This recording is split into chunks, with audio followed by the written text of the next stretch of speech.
Kidding? Just one shot? They're not all zombies, Doug.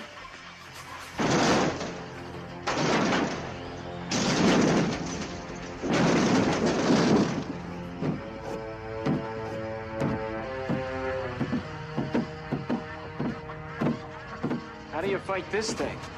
Maybe we could drown it in A1 sauce.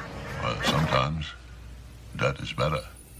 The person you put up there ain't the person that comes back. It's a dance song to get down with. About 6 feet under. Get there. Ooh, I love this song. I'm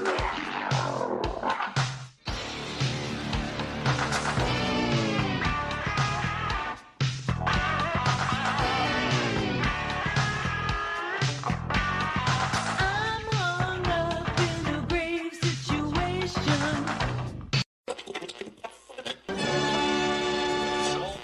And now we come to the thrilling final episode of our radio drama. Hello and welcome to episode 192 of the Rotten Reviews podcast. Thank you again, everyone, for showing up to this episode this week. It should be a fun one, hopefully.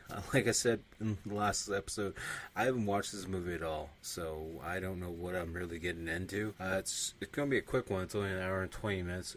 At least the copy that I'm watching from Tubi, so we'll see how it goes. Before we get into the movie at hand, though, I just want to say thank you for everyone who's been stopping by, checking out the YouTube channel, the Instagram page, Facebook page, all the other fun stuff. I know there hasn't been a whole lot of content over there lately. Can just fully say now, a couple weeks later from being sick, I'm just finally starting to feel better enough to actually get working on other stuff. I really honestly have not had the energy at all to work on anything. I've just been so damn drained, and it really sucks. But we're finally getting some, we got our taste buds back and everything. We're getting some coffee back in our system.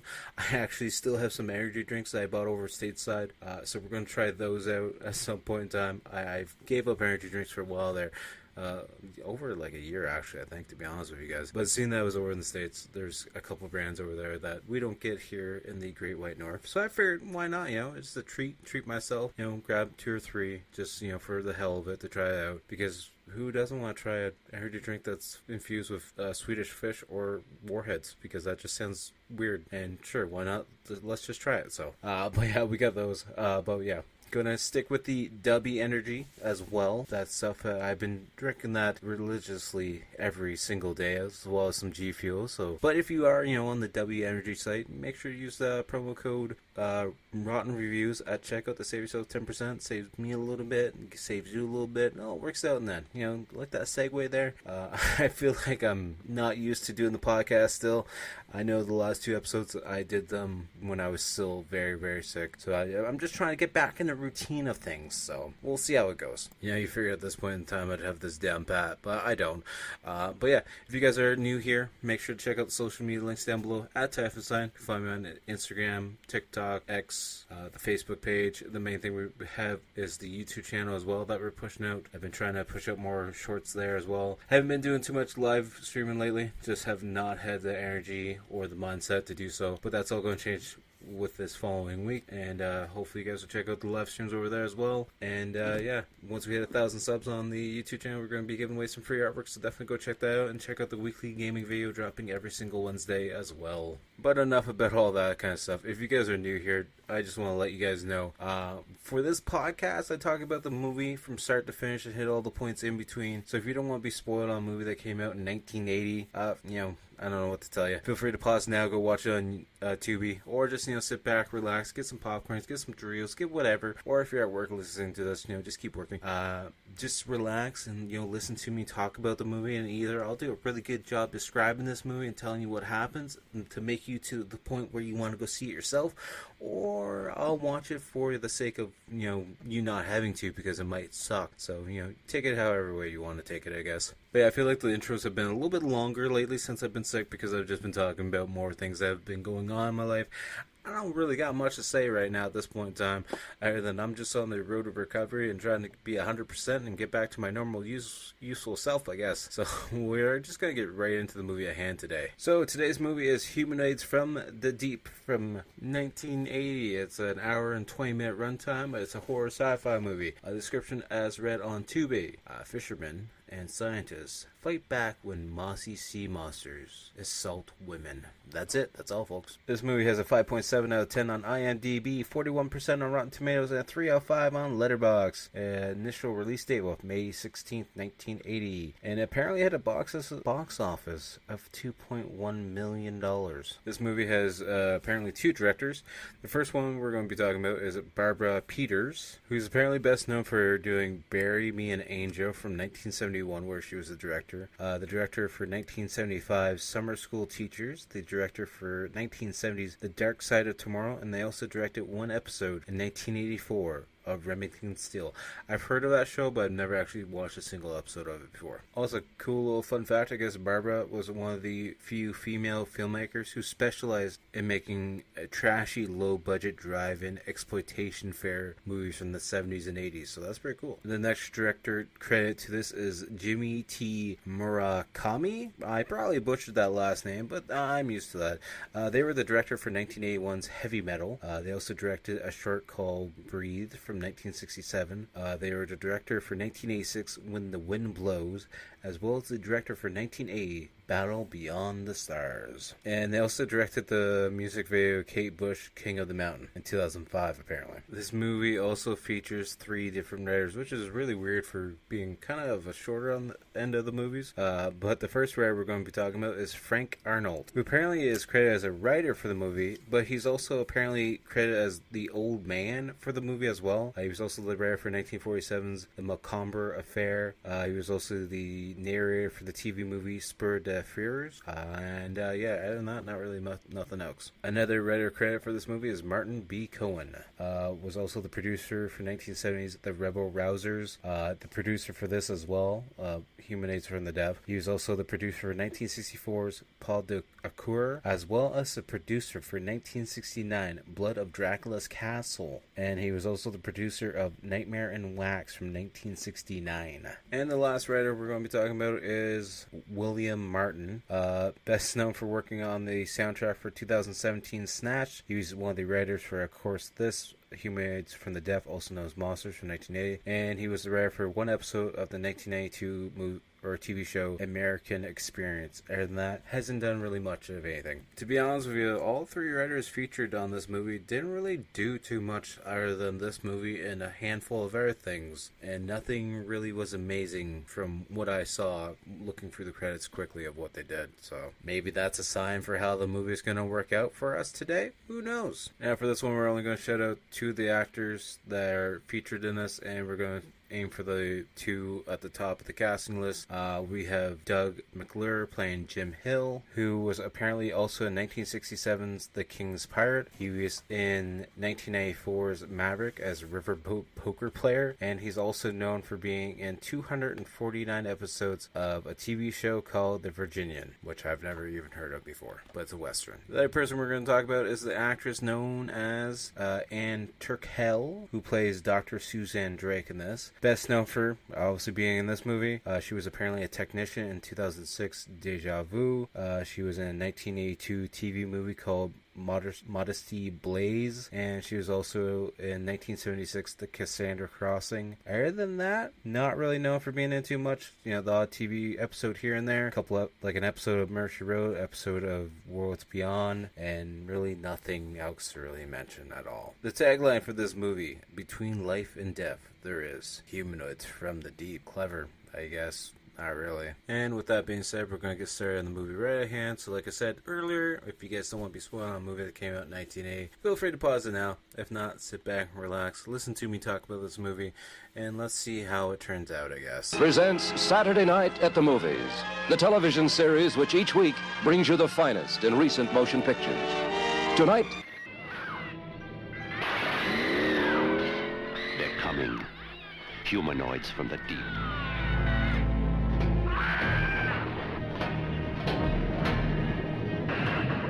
A tidal wave of rampaging creatures surges from the dark and violent sea to conquer the earth. Maybe intelligent enough to perceive man as a competitor. Why the girls? It's my theory that these creatures are driven to mate with man now in order to further develop their incredible evolution. It's enough to scare the hell out of me. Soon the world will awake to a terrifying riptide of humanoids from the deep. We think we know where these things come from, but we have no idea how many there are. The Earth plunges into a battle for the survival of the fittest, where man is the endangered species and woman the ultimate prize.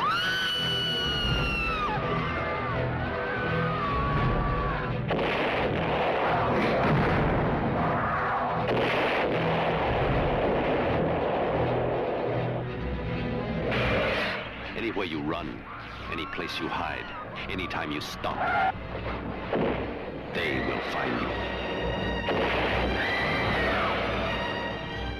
Doug McClure, Ann Turkel, Vic Morrow. Humanoids from the Deep.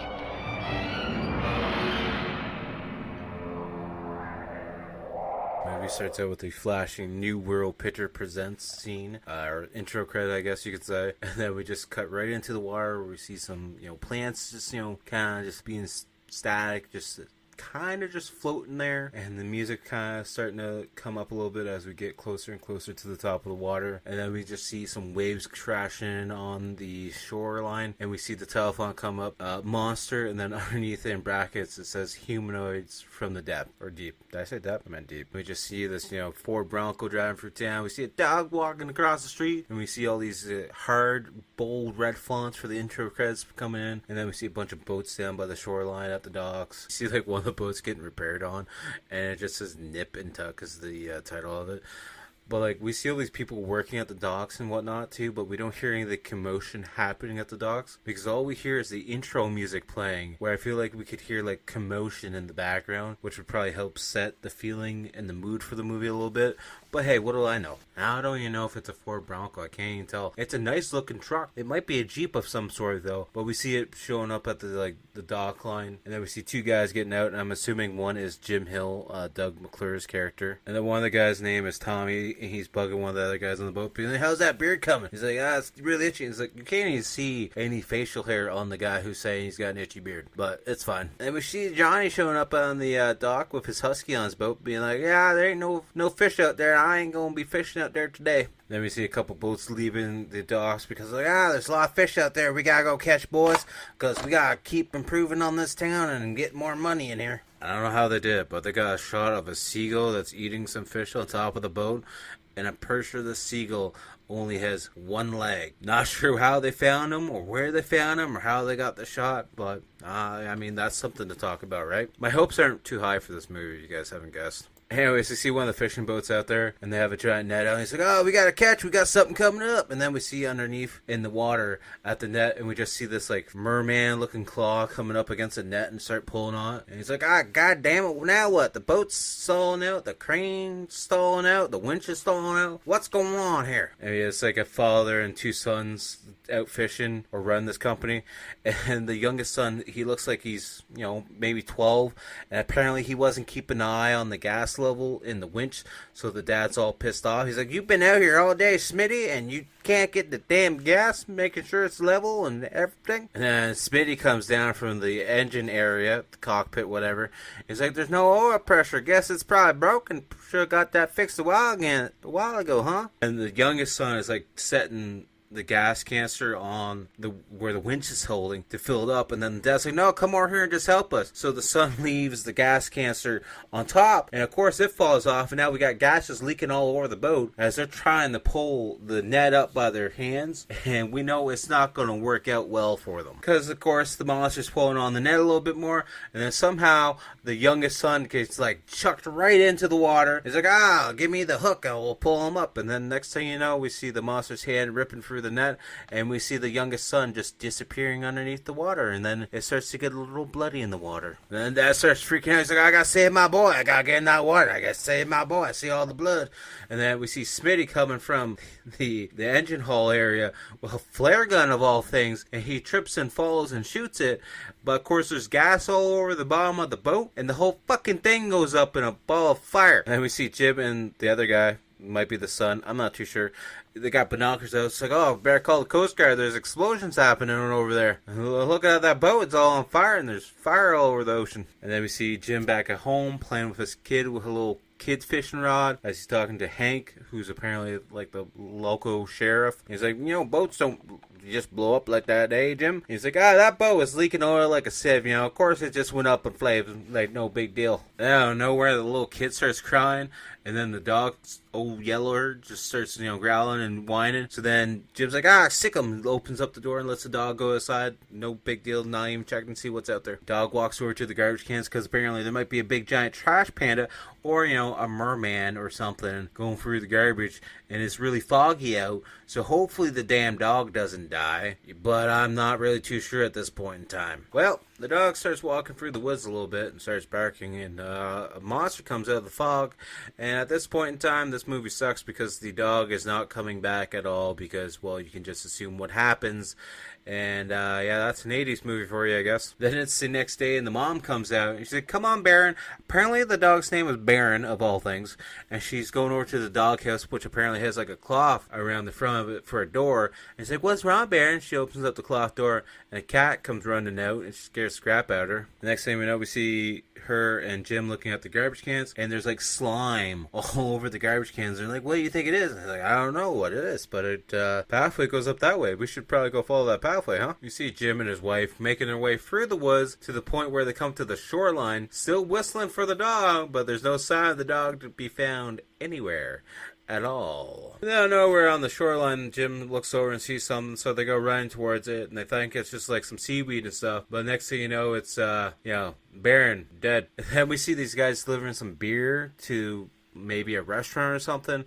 I'm not sure what's going on at this point in time, but they're at the dock somewhere. But all these other dogs are dead, except for the one dog that was on Tommy's boat or something. The guy that said he wasn't fishing because there was no fish out there. And it's a husky that's the only one that's left alive. But yeah, this movie's going to score a lot of negative points for the amount of dead dog bodies I've seen so far. And of course, it wouldn't be an 80s movie if we don't see like the monster creeping around outside in the darkness as the lady's literally in her lingerie, doing her hair. And she's doing her hair up against I don't know if her bathroom's up against a back patio door, but she's just in her lingerie, just, sitting beside the door, and she opens up the door being like, what was that sound? I thought I heard something outside. I hope it doesn't come in to frisk me. And of course, this lady's walking around her house all getting spooked by everything that's in her house, and then her phone rings. She's like, oh, Linda, hi. No, sorry, I was just, doing my hair, and it just caught me off guard with the phone ringing and stuff. And so the lady goes to her front door with, like, a barbecue fork, as we see, like, there's a glass above her top of her door, like the little half circle, and then her doorknob starts to shake, and then nowhere a guy comes out behind her and scares the shit out of her, and almost gets stabbed with said barbecue fork. He's like, hey, what's the matter? I just figured to come over and see how you're doing. And then we cut to the 75th, apparently, salmon fish festival thing that's going on here. And we see Jim and Carol showing up to it in their Ford Bronco Jeep, whatever. This little guy's like, when are we gonna get some duck hunting in on you, little boy? He's like, I just lost my dog. I can't do any duck hunting at all. Can't do it. And we got this whole small town vibe setting up going because apparently everyone that lives in this town goes to this festival because we see a bunch of people showing up to see the whole band playing and everything. I guess for the first time ever, there's this corporation that's there, and one of the people is Dr. Suzanne Drake that's there. I don't know why they're there, but they're there. And apparently this company is a new cannery company that's going to be opening in town. It's apparently going to be the best thing that ever happened to the town. It's going to create a bunch more jobs for everyone, more money to come in, etc., etc. Apparently the main guy behind this company is like, Dr. Susan Drake, she knows how to make the salmon grow bigger, faster, and quicker. That way there's going to be more fish, more work, and more money for the town. So you're going to have mutated fish, apparently. And of course, there's a couple that are not inside the whole dance party going on.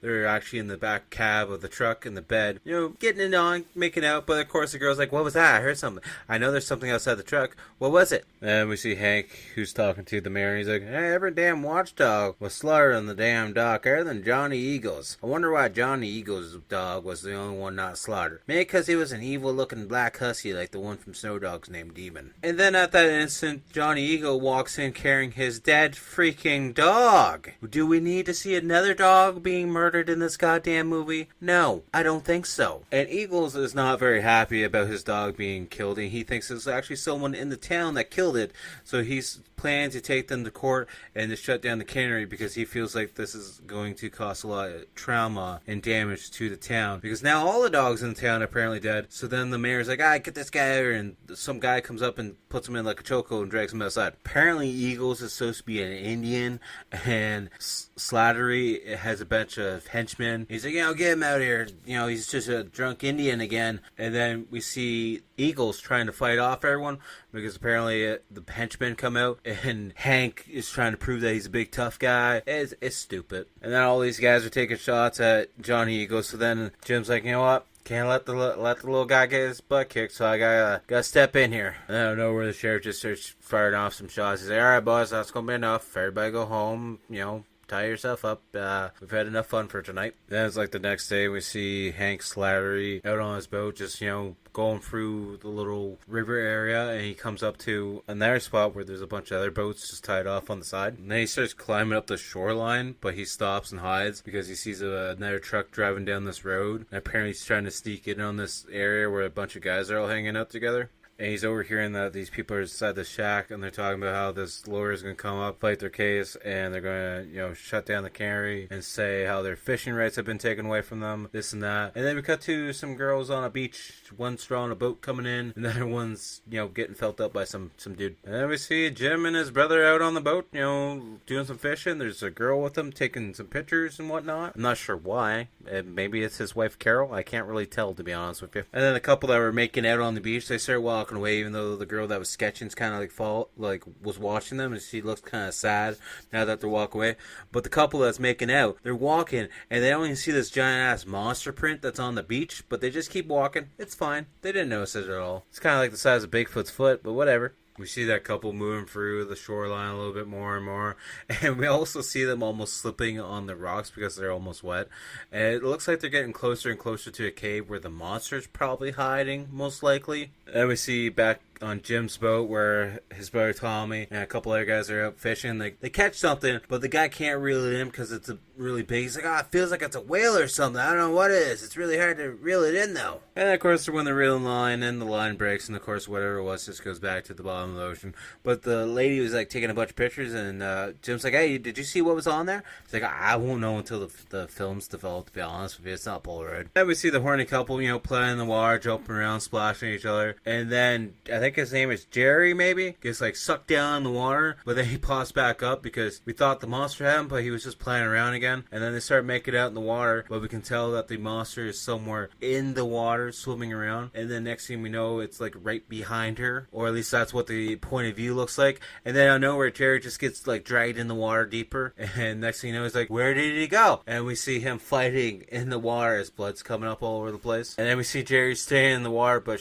his back is facing her, so she goes over to check on him, and half of his face is all gone, but she didn't hear him struggling. I don't know, it's in the water anyways. And then she's running to shore, but then she gets dragged down on her back, and then we see Jerry hand coming up out of the water as his face is all messed up as well. It's some weird shots, but then we also see her being dragged, and she's grabbing sand and dirt, but even though she was still in the water at the same point in time when this was happening. The next thing we know, we see her on the beach with her back on the sand, and the monster climbing on top of her, and it literally rips her bikini top right off. Then we see Hank in the bar talking to his henchman. He's like, the buck stops here, Johnny Eagles means business, and he's going to get a lawyer and stuff. And he's talking about filing a lawsuit against us, so we need to make this stop now, guys. We see Jim and everyone get back to the shoreline, and then that's when Johnny pops by. He's like, thanks for, helping me out there. I would like to talk to you about the cannery. And then Jim's like, hey, I get it. You don't like the cannery. I want the cannery. We're just, two different point of views. That's all. So, and then Tommy, the brother of Jim, he's like, yeah, it's kind of funny, he just wants the cannery because he feels like it's going to be good for the town. But he doesn't even care for those kind of people. But, it is what it is, right? And then out of nowhere, we see on the beach side, there's a tent set up, and there's a girl getting naked inside the tent, and there's also a guy playing with a dummy. He's like, hey, look, she's getting naked. Take me out of the tent, buddy. take me out of the sleeping bag. And it's just weird. I don't know what the hell's going on here at this point in time. I really don't. And then the dummy's like, hey, baby, I guess you've never made it with 2 dummies, huh? 2 heads is better than 1, right, baby? Then when the guy's getting ready to get on top of the lady, the tent gets ripped in half, and we just see the monster's arm coming through, and we see his back get all slashed up, and then it cuts to the dummy, and the dummy's eyes are actually moving, and next thing you know, we see the lady running out of the tent naked, but she runs into the arms of what I assume is another monster from the sea, or maybe the monster's just super really fast. Anyways, it pins her down on the ground, and then next thing you know, she's dead. We see Johnny and Tommy out, and Johnny's showing them a different part of the river. He's like, this is where my people, this is like the old woods, you know, show you the older trees and whatnot. And then they hear another boat coming, and it's Hank and a couple of his guys. He's like, we usually don't, have people come out this far, so we're gonna go hide now because we don't know what's happening. I believe they're back at Johnny's little hut, and they're getting ready to have, a meal, make some cornbread and whatnot. And Johnny's a little bit, paranoid because he's like, I know there's somebody out here, following us essentially. And of course, outside Johnny's place, we see the swamp creature thing, Humanoids From The Deep, poking his head up, just, kind of watching. And then we see Hank and his 2 buddies drifting in a little bit closer to what I'm assuming is they're heading towards Johnny's place. And they're getting Molotov cocktails ready. And then as, Johnny's at the barbecue, cooking up the fish, he's like, hey, Tom, you get down. I see Hank down there on a boat, and out of nowhere, we see the Molotov go flying, and the whole cabin that Johnny lives in goes up in flames like it's a action movie prop. And then Johnny's yelling at Linda, Tommy's girlfriend, being like, hey, go take my truck, go in town and get help, as we try to start the pump so we can try and, put the fire out. And while Tommy's down at the generator where the pump runs, he hears something in the water, so then he starts blindly shooting at the water. And then we see like the humanoid from the depth arm coming up, and he grabs Tommy's leg and pulls him into the water with him. And Tommy's struggling to get out of the water, but the monster keeps grabbing him and pulling him down in. But he's able to grab the gun, and he starts like using it as a baseball bat, essentially attacking the monster in the water. And then as Tommy's like fighting his way out to get onto the dock, the monster just comes up behind him, starts smashing him in the back of the head into the dock. And then we see Johnny finally seeing what's going on, so he goes to help Tommy. I think one of the monsters gets like his head caved in, and then another one comes out of the water, so then Johnny starts shooting at it. And then we cut to Linda driving Johnny's truck, and then out of nowhere the windshield starts getting smashed in, and apparently there's one of the monsters on the roof of the truck breaking the window out,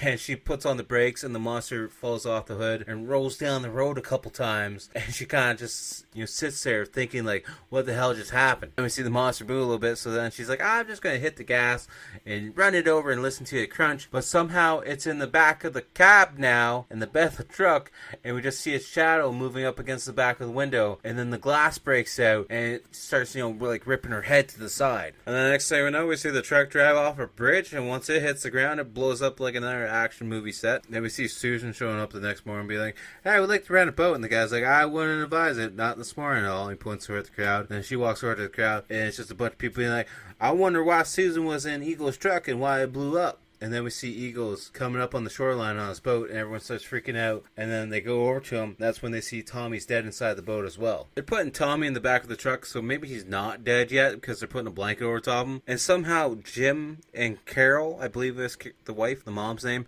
are just showing up being like, oh my god, Tommy, what happened to you? He's like, how do you already know that he's injured? Because there's no cell phones at all. How would you even know what's going on? And then Jim goes over to talk to the sheriff. They, hey, what happened to my brother Tommy? He's like, apparently it was a sea monster. I don't know really what happened. He's like, alright, I'm going out on the water. Who's coming with me to help me? And of course, the only people that wants to go with him is Eagles. He's like, hey, I don't know if I want you leaving yet. I haven't been able to talk to you about what happened yet.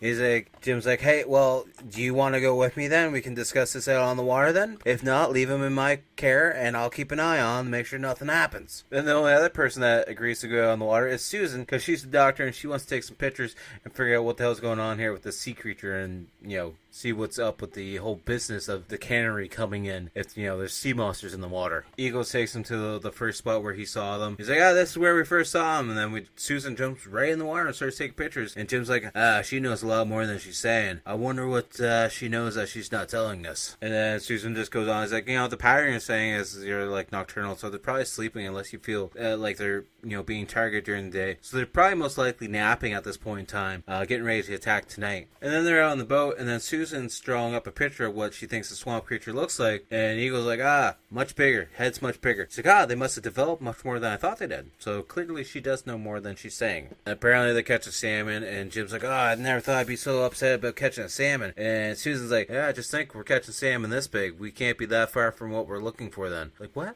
How's that make sense at all, Susan? Then as they're putting around on the boat, Susan looks over and is like, look at the coastline over there. There's a bunch of caves over there. Where do those caves lead to? And he's like, let's go find out. So they get in the little dinghy of all fucking things to go explore some caves where the swamp creatures or whatever might be lurking. Then as they're walking through the shoreline, they come to like the sleeping area of the humanoids apparently. And Susan's like, hey, look, there's your proof. And then the humanoids start coming after them. And Susan's like, no, don't shoot at them. Don't shoot at them. But Jim's like, screw you, lady. I'm going to start shooting at them. Because there's multiple ones all over the place. And Susan's more just curious about taking pictures and keeping them alive. Even though they're coming out of the fog everywhere. One of them has like eagles and he's like fighting them out in the water. And it looks like eagles is going to die. But Jim just has a knife enough like of a sniper shot to hit the humanoid to like kill it in the water. And Jim's like, you alright? He's like, yeah, I'm fine. It's just, I'm almost dead. And then, Susan's taking pictures of a leg under all the seaweed and crap. And they're like, who is it? It's like, oh my god, it's Peggy. And she's naked, but she's still alive. So I'm like, are they breeding her? Is that what the whole plan was? Or were they just keeping her for dinner? And then we cut to this like medical room where there's a bunch of jars with a bunch of different sea creatures inside them. Kind of like a Frankenstein's lab. And then we just see one of the humanoids get dumped on a table. And there's a bunch of slime coming out of his mouth. And then Susan's like, as far as I know, this is the first time this creature's ever been found. But I don't know why it's evolving so quickly that this humanoid's, just expanding so quickly. And then one of the doctors is like, hey, how about you and the other guy there go back to the town and we'll figure this whole alien thing out with the creatures and we'll get under wraps. And Jim's like, no, I ain't going anywhere until we figure out what the hell's going on here. Susan starts freaking out, and the other doctor being like, my theory's been right the whole time, and I'm not going to deny it. I'm going to let everyone know this town, everything that's happening, because I've been trying to tell you guys about the mutations happening in the water with our company, but nobody wants to listen to me. And then apparently we're finding out, according to Susan, apparently these humanoids are mutated versions of tadpoles and frogs. Okay, I guess. Apparently, the tests they're doing on tadpoles made them grow up so fast, and that they were doing the same test results on salmon. And apparently, a tank got broken open of these salmon, and apparently, they're all out in the water mutating stuff. And she wanted to tell the community, but apparently, the company didn't want to say anything about it. And the next thing you know, we cut to this big giant festival that's going on in the town. They're like, oh no, the creatures are going to come out and start, attacking everyone so they can start reproducing and mating. And we see the mayor talking to the band. He's like, hey, can you speed up the tunes a little bit? Everyone's kind of like slow dancing and looking kind of mopey. He's like, well, we don't really feel about like, playing fast. With all the killings and everything happening. He's like, I get that, but we got people coming from 2,000 miles away. Can we speed this little music number up so everyone looks like they're having fun? Of course, we see this festival happen. We see the Ferris wheel lights. It's nighttime at this point in time. The Ferris wheel lights are up and everything. And then, of course, from the dock, we see a little humanoid head pop up being like, oh, look, there's something going on over there. I should go check it out. We see Jim and Johnny and Susan getting back on their boat, and the mayor comes over with a bunch of other guys being like, so you can find any of your sea creatures? And they throw a body bag onto the dock, and they unzip it. It's like, yeah, see this guy? Look at him. He's right here. He's a sea creature. Then as everyone's like attention's drawn looking at the one in the body bag, another sea creature humanoid pops up and breaks through the dock. So Johnny starts shooting at it, and then a second one starts breaking through the dock, and everyone starts running away screaming for their life. Now we see the sea creatures coming up onto land, walking around. Everyone's freaking out. There's a girl on rollerblades getting tossed to the ground because they're all walking around all over the place, and they got like this tar kind of effect because this lady, once she gets thrown off her rollerblades, she's completely covered in this green looking tar stuff. I honestly have no idea how many humanoids there are, because one of them breaks like this bridge and a bunch of people fall in the water. We see people getting attacked by them, but then we see other ones climbing up the broken bridge to try and grab the other people that are holding on for dear life. And then we see kegs falling into the water, and then we see other humanoids all over the place. So I have no idea how many there is. We see a lady cut scene in a shower as she's pushing her chest up against the shower curtain as a humanoid's outside her house stalking her. And then we cut and see a bunch of other humanoids, killing people at the festival, where one guy actually gets his head like twisted right off and it's holding his severed head. Cool shot, gonna admit it, not gonna lie. there's a lot of chaos happening right now, and it's not making a lot of sense because this whole time, like, we see the humanoids chasing people, the festival, fair, whatever you want to call it, and then we see Jim in his boat with Susan, and Susan's pumping gas all over the place. I guess they're going to set it all on fire or lure the humanoids back in the water. I'm not sure which one's going to happen, to be honest with you, because we just keep seeing humanoids just attacking random people out of nowhere. Then we come to find out the girl that was in the shower with the random scene that I didn't know was making any goddamn sense is actually Jim's wife, because now she's fully dressed and we see the little kid playing in the playpen as the monster's outside the window now. We see this little kid, on the edge of the dock getting attacked by a humanoid, and then out of nowhere, Johnny comes to save the day and shoots the humanoid and kills it. Then we randomly cut to Jim giving Susan a flare gun and being like, shoot the water, shoot the water. So she shoots it, and of course the whole water goes up in flames, slowly, of course. And Johnny being the nice guy that he is, even though,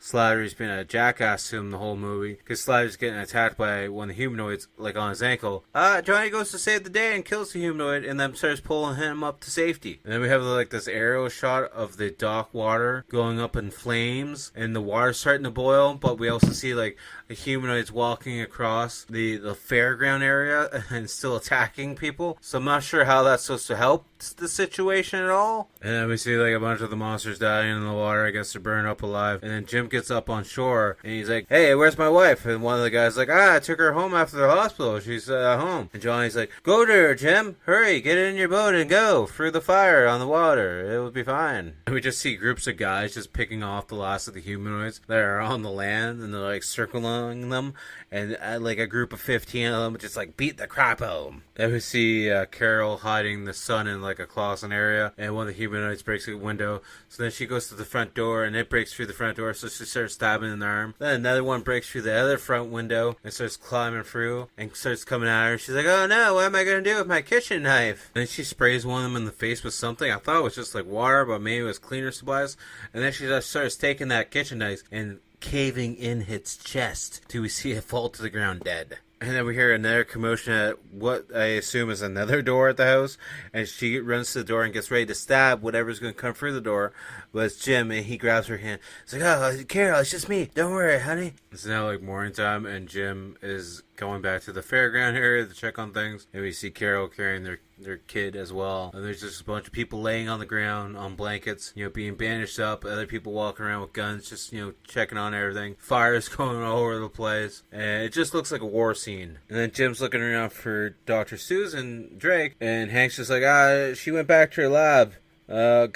Gone back to the lab. Yep, that's where she went. And then we cut to a medical room where it's Peggy, and I'm assuming it's Dr. Drake in the gown, being like, Peggy, you're doing great. Come on, just keep pushing, because she's going to give birth to one of the humanoids now. And the movie cuts with the humanoid baby, like, ripping out of Peggy's stomach and just screaming, and that's the end of the movie. Yeah, I'm going to be completely 100% honest with this one. I didn't care for this movie at all. It's not horrible by any means. On the Rotten scale of 10, I'm going to give it a 4.5 out of 10. I do enjoy that you do see the humanoids like a full body suit. They all look kind of different, so I'm not sure how many suits they actually made.